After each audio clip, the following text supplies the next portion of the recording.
So it is my absolute privilege to introduce you all to Mr. Rajesh Prasad, who is the Director Operations in Rail Vikas Nigam, and who has given us time today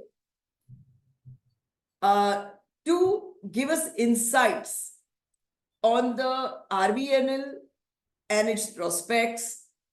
But before that, it is my absolute privilege to tell you all his professional journey, his key achievements, and beyond everything, how in a public sector he has made a huge difference to our nation building. So Mr. Rajesh Prasad is the Director Operations with RVNL with effect from March 2020. He is a graduate in civil engineering from IIT Kanpur and also an MTech in environmental engineering from IIT Kanpur. He is from prestigious Indian Railway Service of Engineers exam 1988 batch, and he has put in almost 31 years in railway and RVNL in different capacities. He has been awarded Certificate of Merit 4 times, and he has also received Railway Minister's Award for the Best Project for Advanced Management Program in 2005-06. He was also recipient of Service Medal and Certificate of Merit from Railway Minister for outstanding work for the year 2008-09. He has written more than 25 technical papers and presented in various forums. He has completed several flagship projects under as Executive Director of RVNL, and he has visited many countries, and he is one of the biggest and main architect who had the vision and is putting on the efforts to make RVNL from railway infra to all infra. So, Mr. Prasad, thank you so much for being with us. And, in this session, we would like to cover 4 aspects. One is the broader, crisp summary of what's happening in Indian Railway, what is Ministry of Railways and Government of India's vision, and how RVNL will play a critical role, how it will impact its future. Beyond that, of course, we will cover the broader vision of all infra company and what it will mean in terms of RVNL's P&L, balance sheet, cash flow. These 3 aspects we would like to cover during our discussion today for the investors, as you know, who are both institutional and HNIs. So over to you, sir, for a brief update on how do you think are the critical change in railway, and how do you think that is going to hold over the next 3 years in terms of railway capex and so on. Okay. So, very good, Amisha ji. Happy New Year. And Happy New Year, sir. Happy winter of Delhi, because Mumbai is always warmer, weather-wise and financial-wise also. So, I'm equally privileged to be part of this particular premiere show with a company like Prabhudas Liladhar Company. I was going through few documents which are available in the public domain, and this particular company was incorporated just before the independence.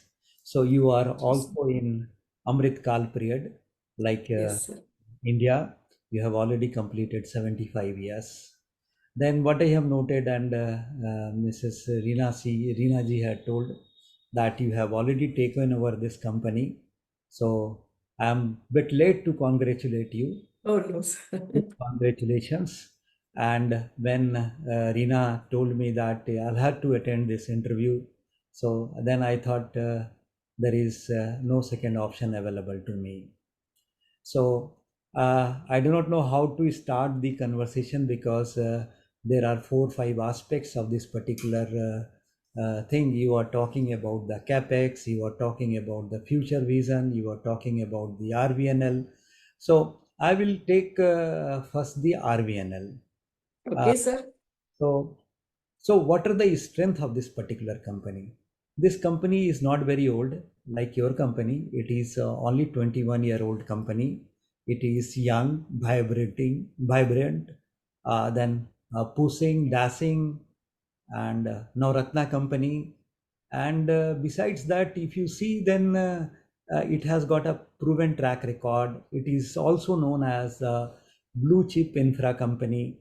And in past, we have been handed over 180 odd projects. We have commissioned 140 projects and handed over for the operations by the Ministry of Railways. We are the pioneer and the trailblazers in the formation of the SPVs, the special purpose vehicles, which are basically PPP models. And the beauty of these models is that with an equity of around 1250 crores, we have executed projects worth 12,500 crores. So we have management fee out of that. And these SPVs have been commissioned and they have generated revenue to the extent of more than 1 lakh crores for Government of India without a single paisa investment.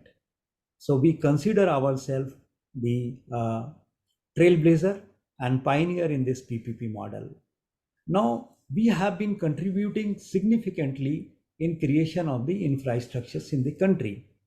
Now, if you see these statistics, you will be surprised to make a note that in last 5 years, total infrastructure projects which was created for Indian Railways, we had contributed 29%.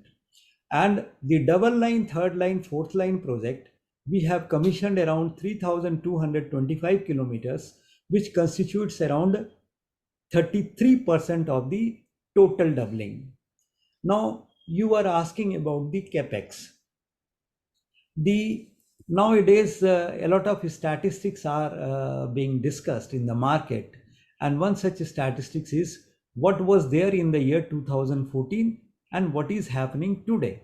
So in 2014 the capex was 58,000 crores, which has gone up to 2,45,000 crores. So Correct. there is a quantum jump in this. And then Honorable Minister has also said that in coming years it will vary from 245 to 2,60,000 crores. Now during this period, if you see the performance of RVNL, the turnover in 2013-14, I have got the precise numbers. It was around 2,500 crores, the top line, and the bottom line was around 150 crores. And in the year 2022-23, it has gone 10x. to 20,500 crores, and the PAT was more than 1,275 crores. Now, if you see the performance in the first half of this financial year, for the first time we have crossed this 10,000 marks, and the top line and the bottom line we have crossed 700 marks. For a company like this, which is a government company, it is very difficult to change the course. But again, we have changed from the role of contract manager to contractor. It is just like a fish from a environment which is fully protected, whether it is a small pond or swimming pool or bucket. Now it has been allowed to swim in a river or sea. So the comfort level has gone up, but risk factors are there. The bigger fish may eat the smaller fishes. So the margins are there, they are getting affected. But it is a path of growth also. I was going through one of your interviews. Then you had said that this decade is for India. Am I correct? Absolutely, sir. If this decade is for India, so the Indian infrastructures in all sectors will grow, and Absolutely. RVNL will play a very pivotal role. So coming back to the question, the answer which I was supplementing, that our role is getting changed from contract manager to contractor, Correct. getting diversified. A lot of activities are required to be done at the stage of pre-bid engineering. Then a lot of homeworks are required. Then more professionalism are basically is the need of hour. So I will take some time. I have got plenty of time, so give me time to say few things. Please, sir. For this, you have to understand what exactly you mean by project. What do you understand by project implementation? And what do Precisely. you understand by the project life cycle? Correct. So, very simple language, I will explain. Project means converting vision into reality, Absolutely. right? And no two projects are identical, just like our fingers. Correct. Every project is having its own challenges. It has got different resources, resource mobilization, the budgeting, then the timelines and risks involved in this. And the project life cycle starts from the concept, design, estimation, feasibility, DPR, then the tenders, contract management, execution, defect liability period, and handing over. Why I am telling all this? Because RVNL is involved in the complete project life, and we are aware about the intricacies of each and every phase. So that's Correct. the biggest strength of this particular company, that we are fully involved in this. Now, the role has been changed. See, I was also going through some interview where you were talking about the COVID, that the country had basically navigated the COVID period. See, in last 10 years, the company's performance have always excelled with respect to the previous financial year. And even during the COVID period, it has surpassed the financials of the previous financial year. So it was a big achievement. And then we realized that yes, we can have a better contribution in the country in time to come. So, Correct. so we shifted from local rail infra to global all infra. Earlier, there was only one client. Now we have got plenty of clients. Earlier, we Correct. were doing only the rail infrastructures. Now we are keen to execute all kinds of infrastructures. But the transition was not that simple. In a government company, it is not that easy to change course. But again, the strength of this particular company is that we are highly focused and the reaction time is very less. Correct. This makes this particular company totally different. And see, why I am telling you all this is because the order book becomes very important. The survival of the company becomes very important. So we had a top line of around 20,300 crores. More or less, it will remain same. It will go to 22,000 crores. We want the bottom line to grow. And the project timelines. See, if you want to know the breakup of this particular margins, see the. Sir, can I interrupt for 1 minute? Yeah, please tell me.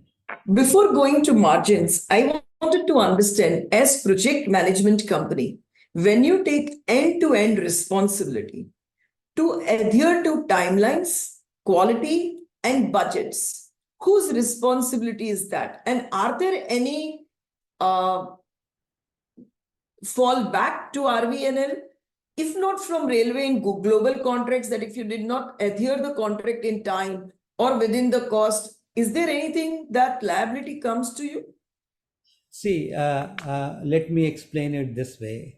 The basic requirement of any project implementation, you said three things. I will add fourth one also. Number one is the quality. Number two is the timeline. Number three is the safety.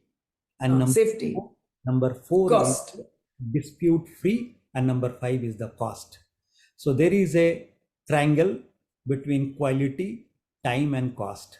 If Correct. you increase any side of the triangle, the other two sides get affected.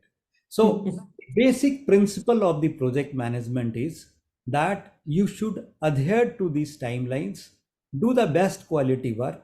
See, we try our level best to follow the best quality works, the norms, the best safety norms, higher following the highest safety norms. And see, when we are working as a contract manager, then the roles are totally different. Then we are controlling everything. But when you are working as a contractor, then it depends upon the clients and it depends upon the contract provisions made where you have signed the agreement. So we are aware about this. So whenever we are doing any pre-bid engineering, we allocate risk, we allocate margins, we allocate everything. And based on that, we react and we accordingly participate, we accordingly get the bid. Also, my one understanding is correct that broadly, while you take up any size of contract, there is no capital commitment from your side. It is, of course, you have to organize capital as part of the complete project management, but there is no capital commitment. So it's a pure service business. Is that understanding correct? No, it is not correct because Okay. the very beginning I said, see, you'll have to understand the company was basically incorporated in 2003, and the idea behind this was that this company will be assigned the projects for execution, they will mobilize resources from the market, and they will form small SPVs. Subsequent resource mobilization was withdrawn by MOR. The reason behind this that IRFC was already in place. So our role was limited to project implementation. Correct. And also the formation of SPVs. We had commissioned 5 number of special purpose vehicles for which I have already stated that how much return it has generated. Correct. And how the RVNL has also got benefit out of execution of the projects. So coming back to your suggestion that yes, we are fully aware about the contractual requirements which vary from contract to contract. For the Ministry of Railways contract, yes, we are fully aware. And for the contracts which we have got from the market, we have got globally. So these things are very well laid down. We are aware about this and we try to follow and adhere to this. Touch wood, we are very good in implementation of the projects, whether it is related to the safety, whether it is related to the quality. Okay. So in case cost overrun or time overrun, any liability comes back to RVNL? See, again, I'm telling you. Or it in turn goes to the contractor because you are just a manager. Let me speak on this. There are two models. One model is that the project which we have been assigned by the Ministry of Railways, and the second model, which is very recent, it is around only 2 years and few months old, that we have started getting the projects on the bidding. So as far as the projects which we have been assigned by Ministry of Railways, it has got the fixed management fee. So once it has got the fixed management fee, so whatever cost is there, you will get the management fee. So the estimation part is very well taken care of. Now, when you are working in the market, you have taken the projects through the bidding, then every contract is having its own price variation clauses. Sometimes it basically gives good return, sometimes it may not be able to compensate. So for that, what we do at the stage of pre-bid is that we go into the details and we allocate risk factors. Sorry. And accordingly we... Sure, sir. But even for bidding, yeah. Understood, sir. Yes, bidding. please. It's not an EPC bidding that you are doing. It's the project management bidding that you are doing, right? Ultimately, EPC will be someone else. Yes, you are right. See, the role is, see, earlier we were working as a contract manager as a client. Now, when you are working as a contractor, so then your client is somebody else, number one. You are governed by the contract documents. And each, as I said in the beginning, no two projects are identical. So here also the same principle is applied. No two contracts are applied same, and accordingly it varies from the contract to contract.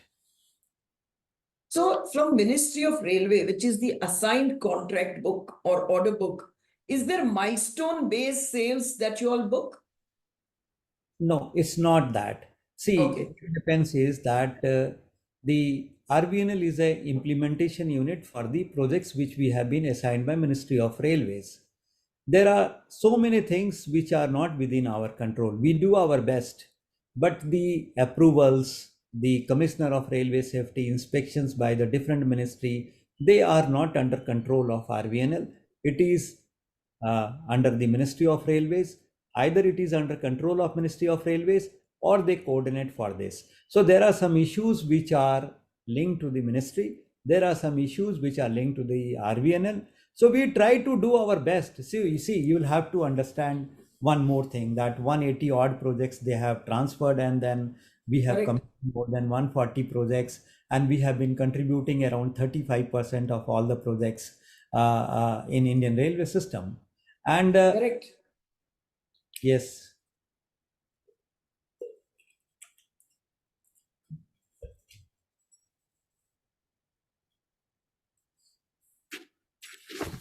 You are muted. No. Okay, fine. So you wanted to know the vision of the Indian railway system. You tell me what exactly you want, then I will go to that particular specific question. No, a large part of your order book and top line will come from Ministry of Railways budgets. So as what you covered in one of your replies, that the budget is going to be, it has grown substantially in last 10 years. And for next 2-3 years, which is the immediate future, it will be around this 250, 260,000 crores. So one growth is to continue to either grow your market share within railways or maintain it, which is where the big part of the business is. So we have got the proven track record in the railway segment. Correct. We are very confident, and our honorable minister keeps on saying that railway infrastructure is very complicated and complex. I will briefly explain. You compare with the NHAI, the road project, both execute the formation works. Formation works, they just lay the blacktop and it is open for the traffic. But our work starts from there. We have to lay the track, we have to lay the system, we have to lay the signaling works, we have to lay the overhead equipments, and then it has to be integrated by in the various stations. And you don't have to close the traffic. Under the running traffic condition, you have to integrate.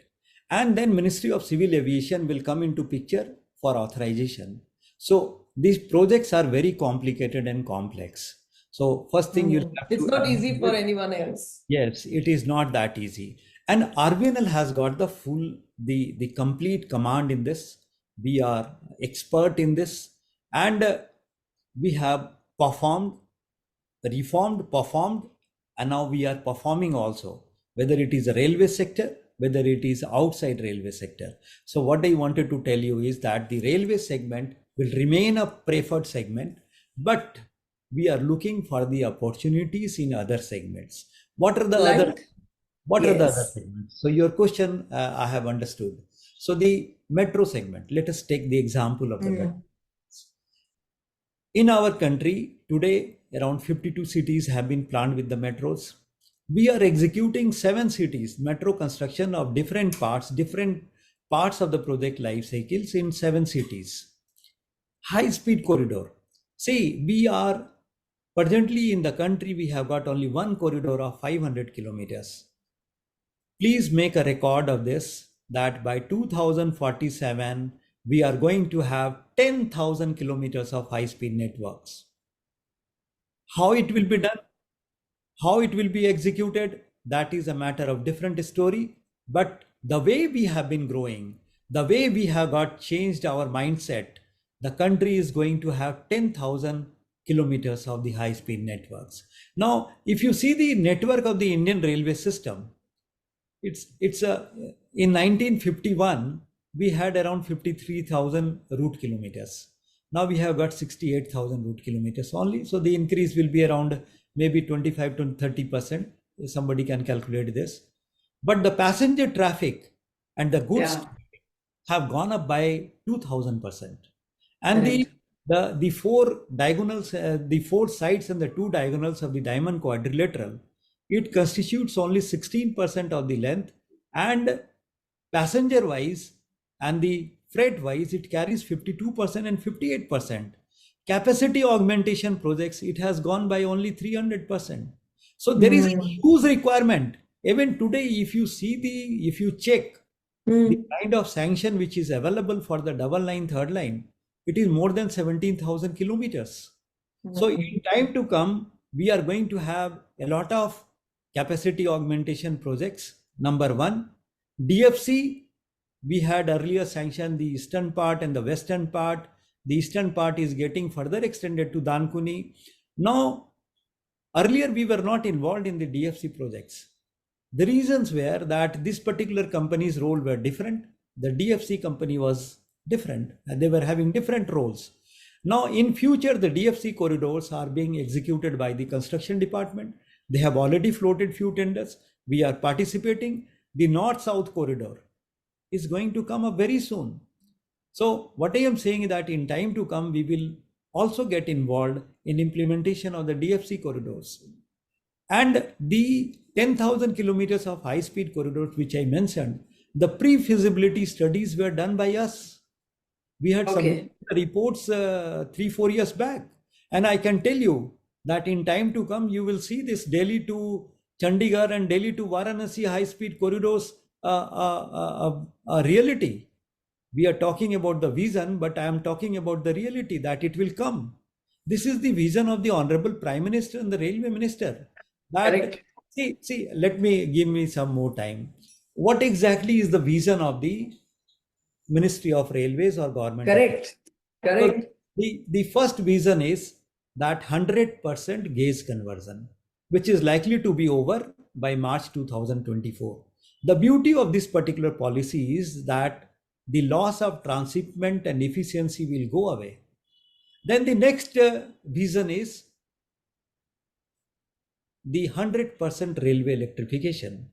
Madam, you are from the finance side, but I will tell you the advantages of this. Number one, the import of the fuel diesel will go down. Number Because of 100% railway electrification. yes, 100% railway electrification, and it's likely to be completed by March 2024. Okay.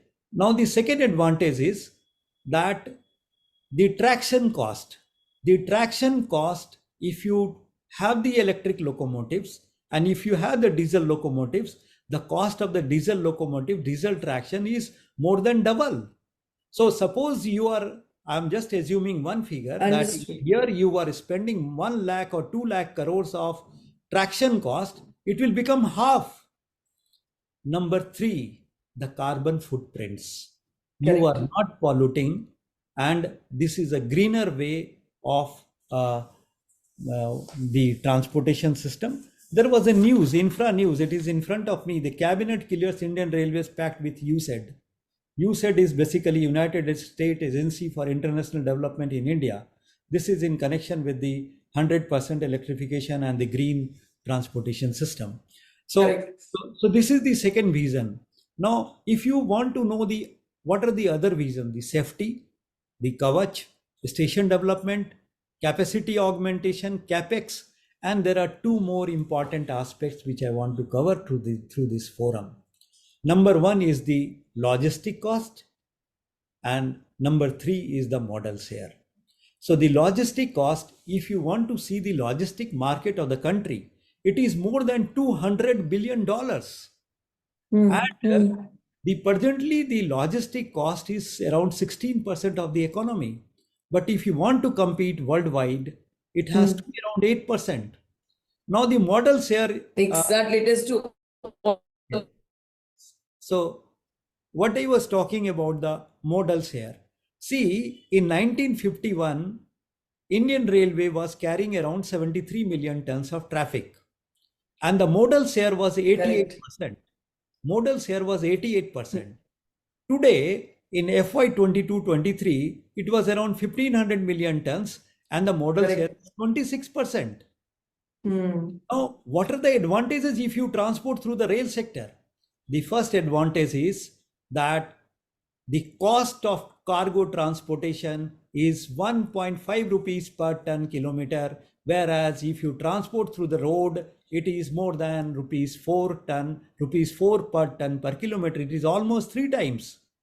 Now, it is not only related to this, the carbon emission, I will tell you a simple figure. If you transport through the railway, the carbon emission will be 30 fuel equivalent grams of CO2 per passenger per kilometer. Whereas if it is transported by road, it may be around 50 or 60. So it has got the environmental impact, number one, the cost, number three, the logistic cost is becoming very, very important. That is why this logistic policy came into the picture. And there is a big thrust that we should augment the railway infrastructures, and in time to come we are going to have large number of infrastructures. What is the national rail plan? The national rail plans, the very basic principle is that whatever infrastructure is required by the year 2050, it should be in place by 2030. Very simple.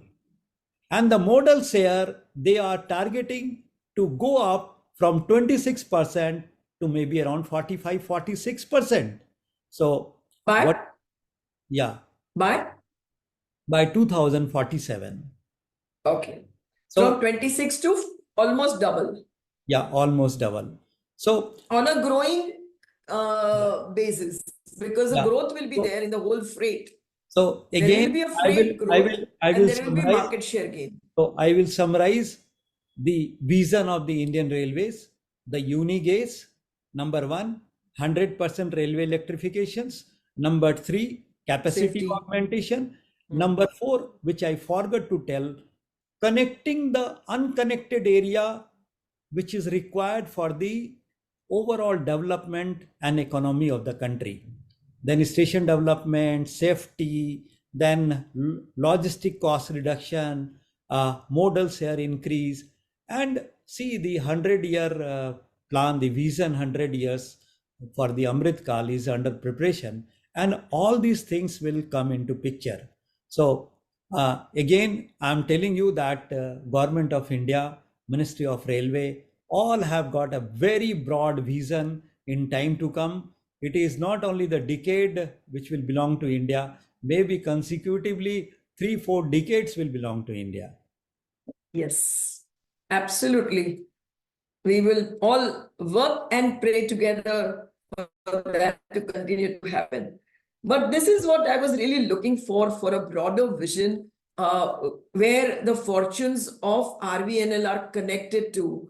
And it gives that not only you all are working at increasing the efficiency and productivity of the economy, being a very major contributor in the logistic cost, you all are also working for the safety. And one aspect on safety that you touched upon, maybe Kavach, is it coming under RVNL? And what is the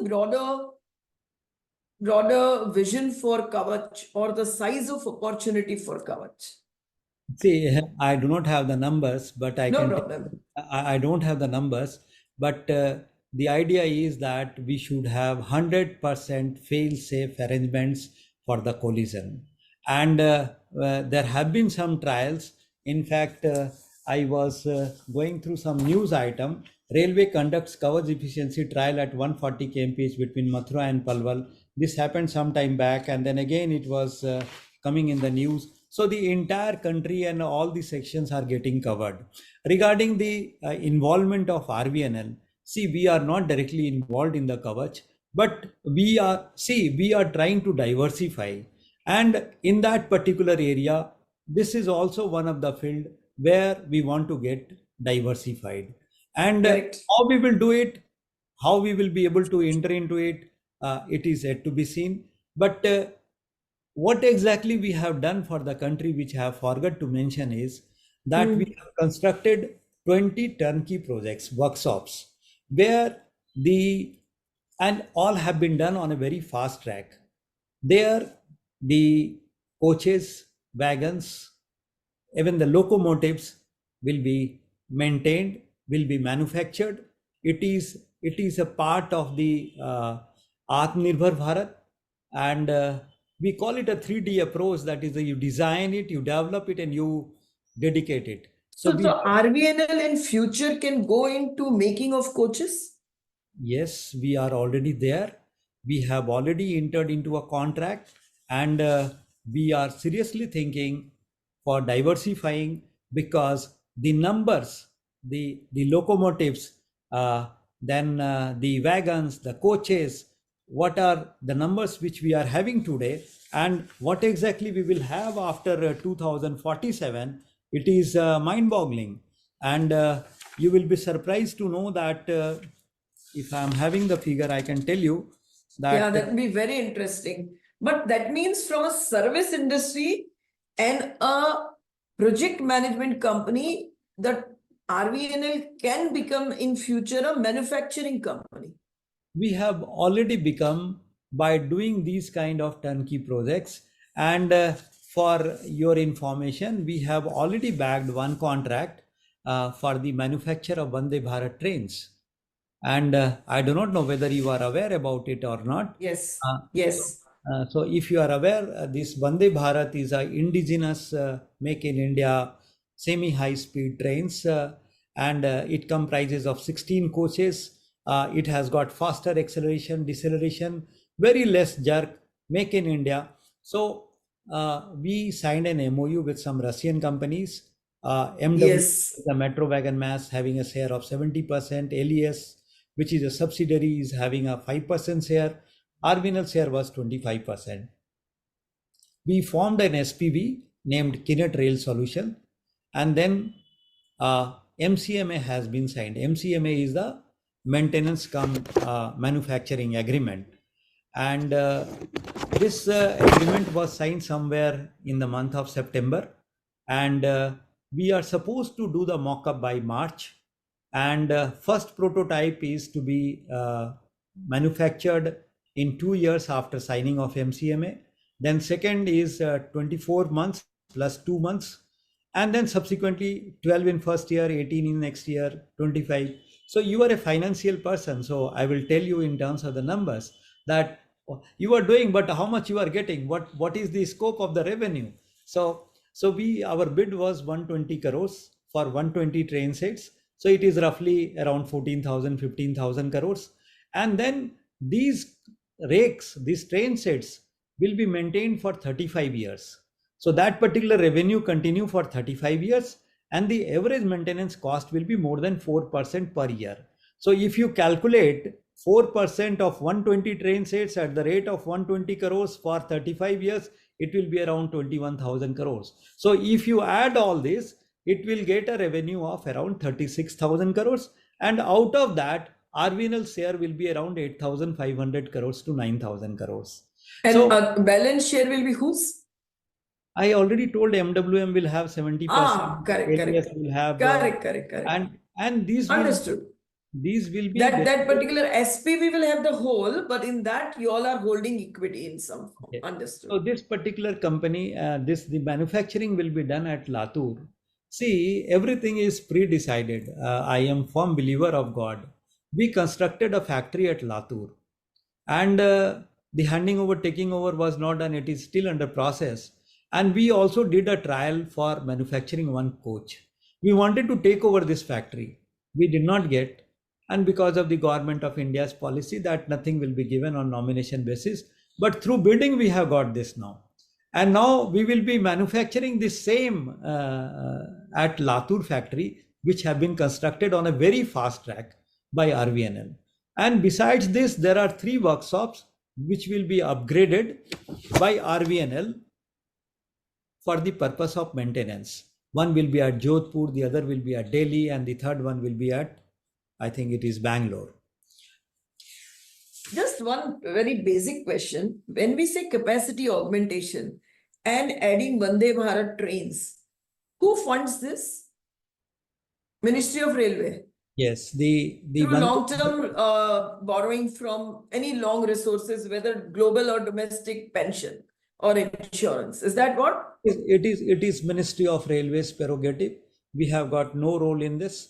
Once the project either it is assigned, which has now been stopped, or through the bidding we get, and then the financial conditions are very well laid down in the contract documents. And is this spending on Vande Bharat trains or any more capacity augmentation trains is part of the railway 2,50,000 crore budget?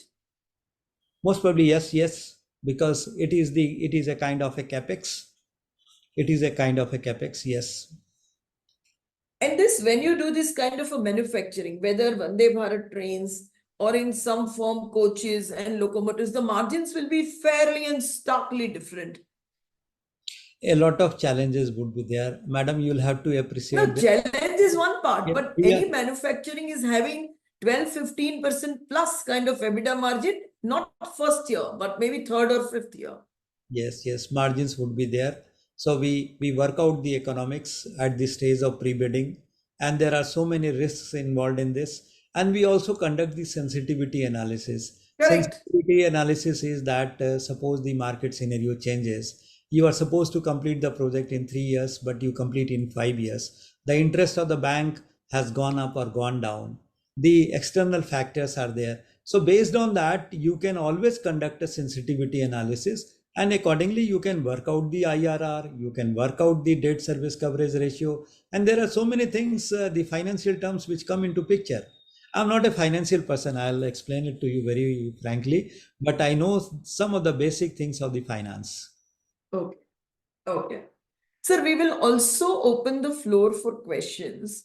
But before that, in case you can touch upon on two aspects.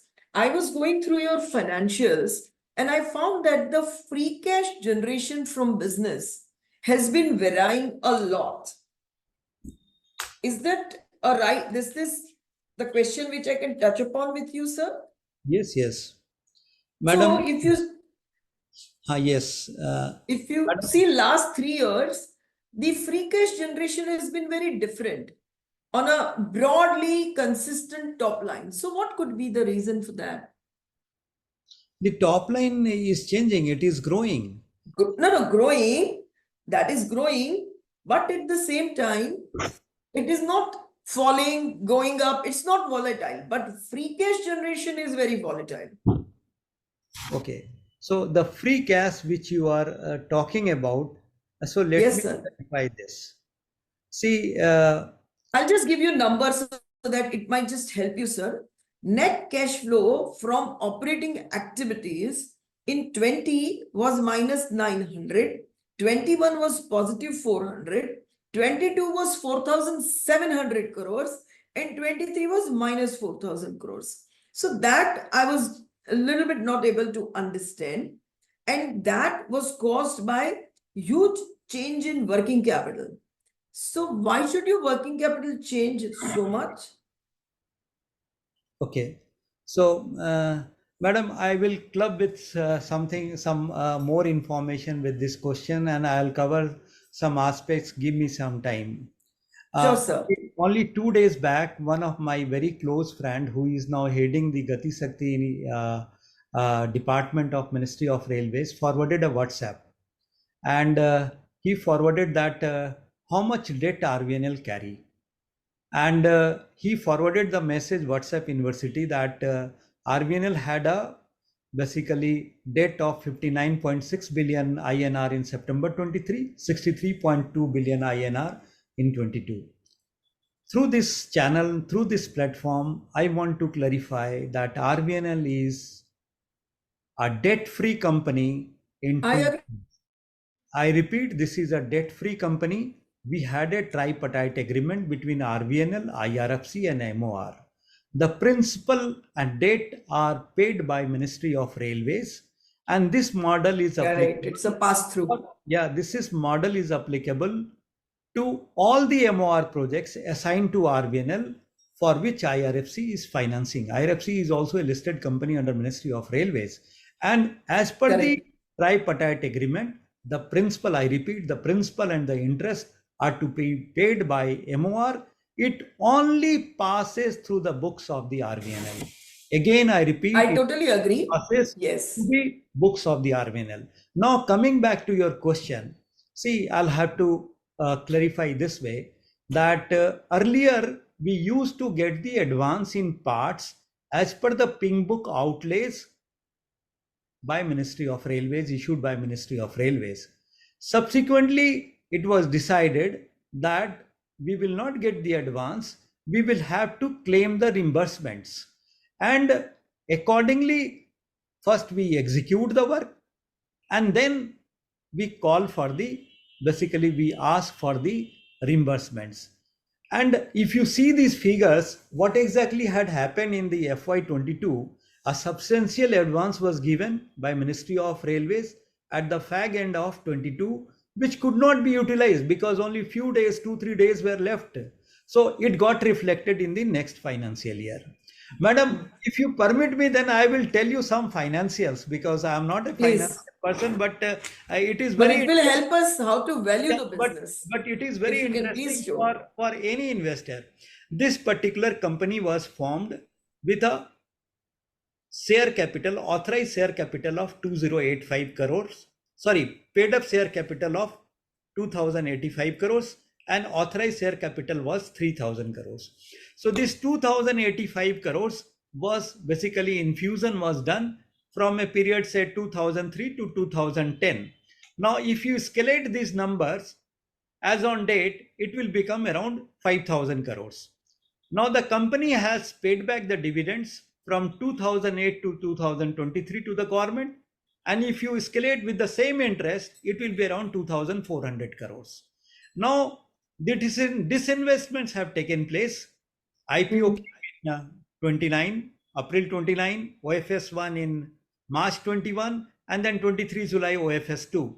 So 12.16% and then OFS 1, OFS 2 was 15%. So Government of India share is 72.84%.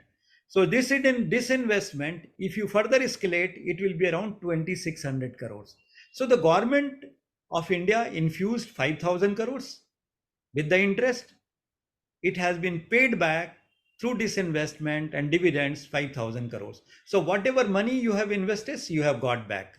Now, today, the market capitalization of this particular company is how much? 39,000 crores. And the government's ownership is 72.84%, meaning thereby Correct. government is having the holding of 32,000 crores. So whatever money you have spent, you have got back and you have got the ownership of 32,000 crores. So you can imagine the kind of contribution RVNL has made through these numbers. And Absolutely. hopefully I have been able to. But minority investors and a representative of minority investors, I know the track record is phenomenal, but how is the top line, bottom line growth, which was phenomenal in last few years, if you see?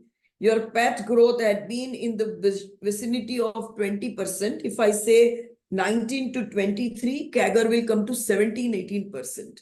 Somewhere market is expecting 24, 25 to be little flattish.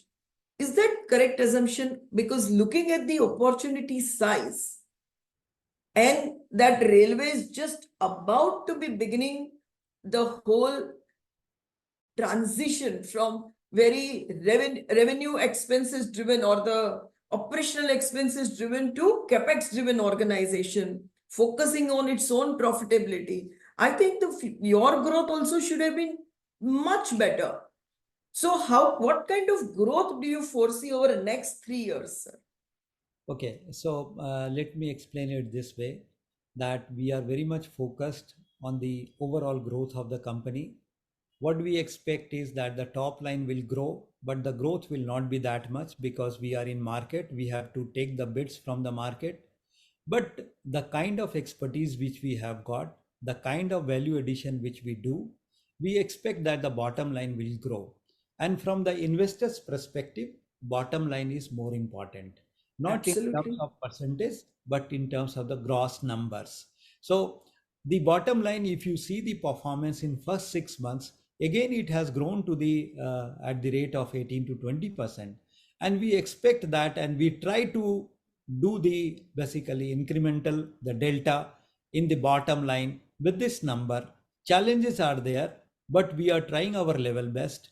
And here comes the expertise of this particular company who have already proven the track record in past. And see, when you are talking about the margins, when you are talking about that how much money you are getting, so our honorable prime minister keeps on telling, if you permit then I can tell, otherwise I will avoid this. No, sir, my he, pleasure. he keeps on saying that infrastructure creation, whatever infrastructure RVNL or the Ministry of Railway is creating, is directly linked to so many things. It is linked to the social justice, it is linked to the social requirements, it increases the ease of living, it increases the job opportunities, it boosts to the economy, then the overall development, and then overall market capitalization of this company also goes up, which has gone up to 39,000 crores. So it has got intangible benefits, which anyway, whoever are the shareholders are getting this. So if you see the margins, if you see the overall aspects, this company has been contributing a lot for the creation of the infrastructures, earlier the railway infrastructures, in time to come, all kinds of infrastructures. Absolutely. Sir, I'll open the floor for questions. Meet, you can also ask, and you can ask participants to also ask the questions. Sure. Over to you. Thank you so much, sir. And you will have to permit me to come down someday and spend few more hours with you, because the learning I don't know, madam, but yes, I will try to do that. Thank you, sir. Meet, questions from you. But Sure. So I have got a meeting at 12:30 hours, so you we please. know that, sir. Sharp quick- 12:30, we will end it. quickly take one or two. So participants who wish to ask can put it in the Q&A chat. So for now, we have one question, with regards to the global opportunity. So you spoke about the domestic opportunity we have within India. How big could our opportunity be in, say, the IMEC corridor or the ongoing projects that you have in some Middle Eastern countries? So how big could that opportunity be for us? So let me start with this, that the export market is huge and the margin is also very good. See what exactly has impacted RVNL. So earlier we were getting only works through the nomination basis. So somewhere in December 2021, Ministry of Railways issued an office memorandum that here is a company which is very competent to execute all kinds of infrastructure. Then Ministry of Railways issued a export policy, and then we got the Navratna status.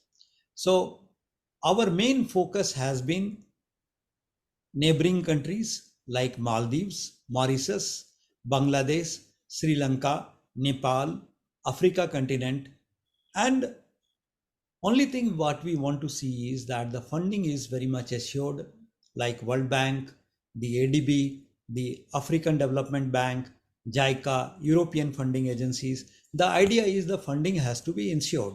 So if you want to know what exactly we are doing, there are few bids in Nepal which we are going to participate. There are 2 projects JICA funded in Bangladesh, few LOC projects we are eyeing for that. In Botswana, we have submitted the RFP, and see the margins in these projects are very high. Then we have participated in a tender for the Maldives Sports Complex. We are in the process of opening offices in South Africa, Oman, and Dubai. So in time to come, you will see the presence worldwide, and the margins are really very good. I will cite one example, the first overseas project. I forgot to tell about the Indian project. The first Indian projects, Indore projects, we got it at about 1 year and few months back. And in 1 year and 6 months, we did the trial. And the margin was much better than the margin which we used to get through the nomination basis. Similarly, the first overseas project, Maldives, we have done a reclamation of 1.25 hectare land into a 22 hectares land in a period of 4 months. and there also the margin was much more than the margin which was available by the government of India through the nomination basis. So it is just like what I had said earlier, that the seepace from the protected swimming pool has gone into the sea, and the adventures are there, the challenges are there, but at the same time, wider area to swim and grow and earn also. Absolutely, sir. And so you mentioned that, for competitive bidding and even for export orders, the margins are significantly higher. Now, as the share of these projects keeps on increasing with our order book, where do you see our margin trajectory over the next, 3 to 5 years? See, if you see the margin, there are two numbers.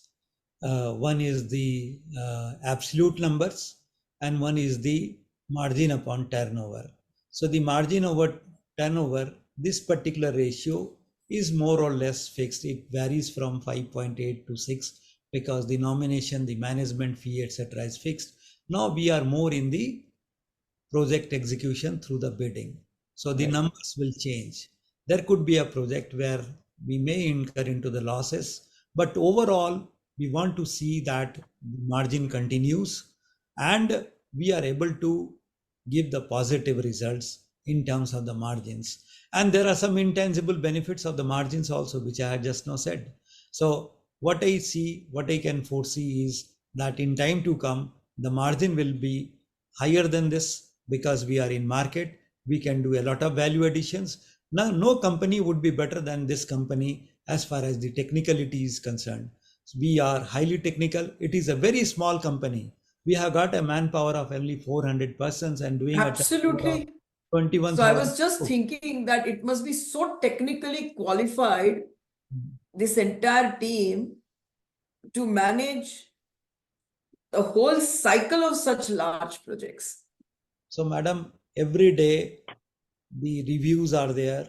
It is being done at the level of CMD and the directors, and each and every PIU, we call it a project implementation unit, they are connected, and we basically get involved to the bottom, and we see that each and every problem. See, the technical problems cannot be resolved managerially, and here comes the technical expertise that come into play. It has to be resolved technically. You cannot work like a manager. Sorry. So what I want to So tell you, very well said. yeah. Very well said. So इसमें if you want to close, then before closing, I would say a few sentences, and then and if any more question is there, then I can answer the Meet, question. just check what are the questions. Just read one out the last questions. One last please. question. We have one on the order book. So I think currently we are close to say 70 odd thousand crores. And so any guidance on where FY24 could end, and whether or not we see the order book cross 1 lakh crores, and do we stop bidding at some point of order book threshold? So any guidance on the order book part? I have understood the question, so let me explain this. Sure. So this year the guidance was that we will achieve the top line of 21,000 crores plus, the bottom line around 1,400 crores plus, and the order book 1 lakh crore. See, if you are having a top line of around 21,000 crores, 20,000 crores, so the basic norm which we want to maintain is that the order book should be at least 3 to 4 times, means it should be around 80,000 crores plus. So we have set an internal target of 1 lakh crores. So we may land around 80 to 85,000 crores, but in time to come we are working and we are trying to get some overseas projects and also participating aggressively. So let us see how we land, but the order book should grow. And again, I am telling you, the basic norm of 3 to 4 times order book we want to maintain, and we will make sure that down the line 3 to 4 years we are going to have the order book maybe touching 1 lakh crores all the time.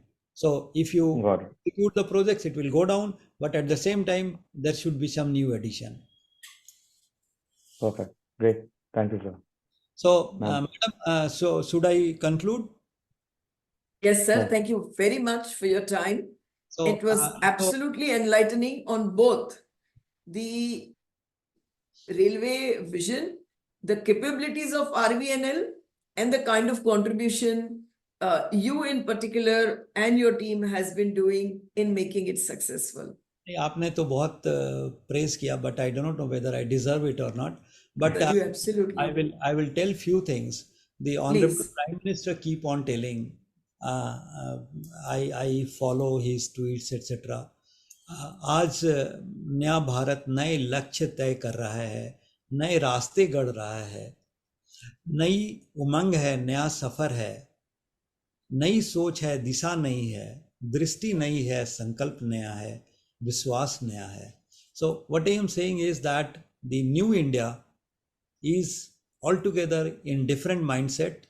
And हमारा एक बहुत ही प्यारा सा RVNL का anthem है, उसका 4 lines हम हमेशा कोट कर देते हैं.